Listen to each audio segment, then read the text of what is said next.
12ാം അന്താരാഷ്ട്ര യോഗാ ദിനത്തിന്റെ ഭാഗമായി വളാഞ്ചേരി നഗരസഭയും ആയുഷ് വകുപ്പും സംയുക്തമായി യോഗാ ദിനം ആചരിച്ചു. നഗരസഭാ അങ്കണത്തിൽ നടന്ന പരിപാടി ചെയർപേഴ്സൺ അസീന വട്ടോളി ഉദ്ഘാടനം ചെയ്തു. Deputy chairperson K V. ഉണ്ണികൃഷ്ണൻ ചടങ്ങിൽ അധ്യക്ഷത വഹിച്ചു. ആരോഗ്യ standing committee chairperson Sherifa teacher സ്വാഗതം ആശംസിച്ചു. ചടങ്ങിൽ മരാമത്ത് standing committee chairman Ashraf Ambalathingal, ക്ഷേമകാര്യ standing committee chairman Cheriyil Ramakrishnan എന്നിവർ സംസാരിച്ചു. കൂടാതെ കൌൺസിലർമാരായ T P. Abdul Gafoor, K P. Abdul Razak, Parappil Rajan, M. Fasila, advocate Arsha Santhosh, K P. Naseera, Jaya Sadanandan, HMC അംഗങ്ങളായ നെയ്റ്റുകാട്ടിൽ മുഹമ്മദ് അലി, വി.പി. കുഞ്ഞലവി, വെസ്റ്റേൺ പ്രഭാകരൻ എന്നിവരും Ayurveda medical officer doctor Sujeesh, Siddha medical officer doctor Sushanth, Unani medical officer doctor Najma സി.കെ, homeo medical officer doctor Bindu എന്നിവരും ആശംസകൾ നേർന്നു. പരിപാടിയുടെ ഭാഗമായി യോഗാചാര്യൻ ഉണ്ണികൃഷ്ണൻ കാളൂരിന്റെ നേതൃത്വത്തിൽ യോഗാ പരിശീലനവും ആരോഗ്യപൂർണമായ ജീവിതത്തിന് യോഗയുടെ പ്രാധാന്യത്തെക്കുറിച്ചുള്ള ബോധവൽക്കരണ ക്ലാസും നടന്നു.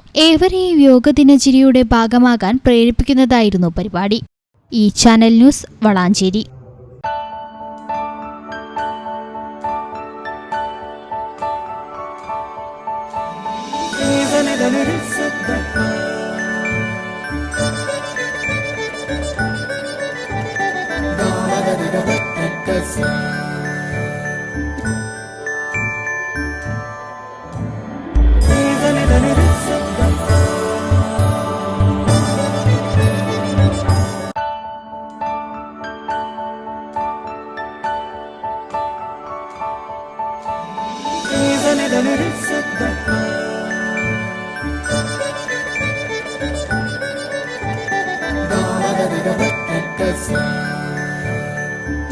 Qatar golden diamonds, Calicut road, Valanchery.